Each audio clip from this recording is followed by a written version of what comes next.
আসসালামু আলাইকুম ওরহমতুল্লাহি বারাকাতু। আজকে রাত্রে বাসায় একাই বসে আছি। বাড়ির সবাই আত্মীয়র বাসায় চলে গেছে এবং বাসায় একলা বসে বসে ভাবলাম যে কি করব এবং কি করা যায়, এবং রাতে যতটুকু রান্না করে দিয়ে গিয়েছে সবটুকু রান্নাই বিকালে আগে শেষ হয়ে গেছে। এখন নিজেই রান্না করতে হবে এবং নিজে রান্না করে নিজে খাইতে হবে এবং সব কিছুই করতে হবে আজকে।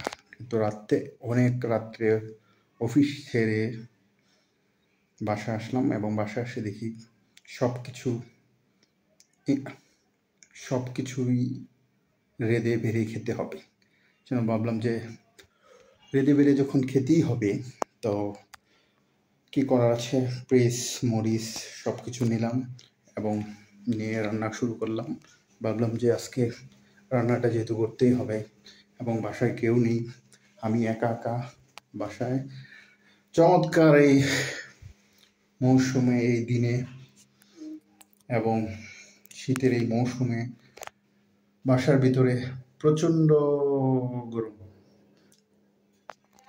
পাখা বন্ধ করে দিয়েছি যাতে পাখার যে আওয়াজ বা শব্দ, যাতে ভিডিও মেক করার সময় কিংবা ভিডিও তৈরি করার সময় যাতে আওয়াজ না শোনা যায়, সেজন্য বাসার পাখার আওয়াজ বন্ধ করে দিচ্ছি। আর পাখার আওয়াজ যখন বন্ধ হয়ে যায় তখন আমার শরীরের বিন্দু ফিন্দু ঘামগুলাই জড়তে থাকে, কারণ আমি 1 মিনিট 2 মিনিট 3 মিনিট পাখা ছাড়া থাকতে পারি না।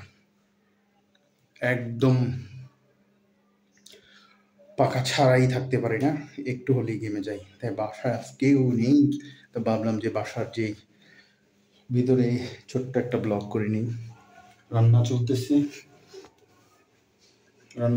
রান্না করে সব কিছু বসায় দিয়েছি। ভাবলাম যে বসায় যে একটু রুমে হাঁটি এবং চারদিকে হেঁটে হেঁটে ব্লগ করি এবং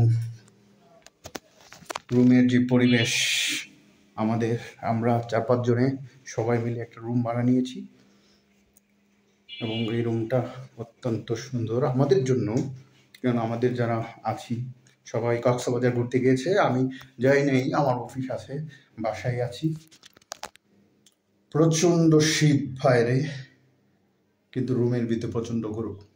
গ্যাসের যে গরম এবং রুমের সারাদিনের যে তাপমাত্রা, এটা পুরোটাই থাকে, সেজন্য রুম অনেকটা গরম হয়ে যায়। বিকজ রুম গরম হলে কি হবে, কিন্তু বাসায় তো আজকে কেউ নেই, আমাকে তো রান্না করতেই হবে। সে ভেবে রান্নার পাতিল বসায় দিয়ে আপনাদের সাথে কিছুক্ষণ সময় কাটাচ্ছি। যে ভাবলাম যে এই সময়ে আমি রুমের ভিতরে অসম্ভব গরমের ভিতরে যে ভিডিও তৈরি করি এবং বন্ধুদের সাথে কিছু আড্ডা এবং সময় কাটাই, যে সময়ের মাধ্যমে যে আমার রান্নাও হয়ে যাবে বাস, এবং অসম্ভব সুন্দর একটা ভিডিও তৈরি করা হয়ে যাবে। বিশেষ করে আজকে বেশি কিছু রান্না করব না, যে রান্নার আইটেম হলো ছোট্ট ছোট্ট ডিম এবং আছে ডাউল লাউ, বাস এটুকু হলেই চলবে। আর সাদা ভাত আগেই ছিল, শুধু লাউ আর ডাউল একসাথে মিক্সড করে এবং ডিম ভুনা চলবে। সব কিছু বসায় দিয়ে আসছি এবং রুমের ভিতরে সম্ভব, বিশেষ করে যে আর্দ্রতাটা, আমরা যারা ঢাকা আছি, বিশেষ করে আর্দ্রতা বাইরে থাকে, ঠান্ডা ভিতরে গরম। পাখার যেই শীতের সময় পাখা ছাড়তে হয়, কারণ কি পাখা না ছাড়লে রুমের ভিতর প্রচণ্ড গরম হয়। আর আমার রুমমেট যারা আছে তারা তো কক্সবাজার চলে গেছে, কেউ নাই, সেজন্য বাসায় একলা একলাই থাকতে হইতেছে। এবং বাসায় একলা একলা থেকে বিভিন্ন বুদ্ধি, বিভিন্ন জ্ঞান এবং বিভিন্নভাবে অসম্ভব ভিডিওগুলো তৈরি করি, যাতে যারা আমার ফ্রেন্ড সার্কেল আছে, যারা আমার বন্ধুবান্ধব আছে, যারা আমার এই সুসময় বা আবার বলা যায় দুঃসময়টা কীভাবে কেটেছে তাদের সাথে শেয়ার করা। তো আজকে আমার রুমে প্রচণ্ড, বলতে গেলে প্রচণ্ড প্রচণ্ড প্রচণ্ড গরম।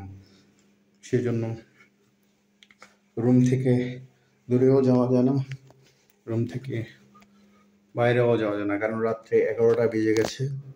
আর এই সময় যদি আমি পাখা ছাড়ি তাহলে ভিডিওর যে সাউন্ড, এটা পাখার সাউন্ডের মতন হয়ে যাবে।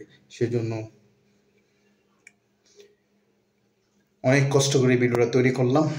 আজকে এইটুকুই থাকুক। Good bye. আবার কোনো নিউ ব্লগে আপনাদের সাথে দেখা হবে। আসসালামু আলাইকুম রহমতুল্লাহ।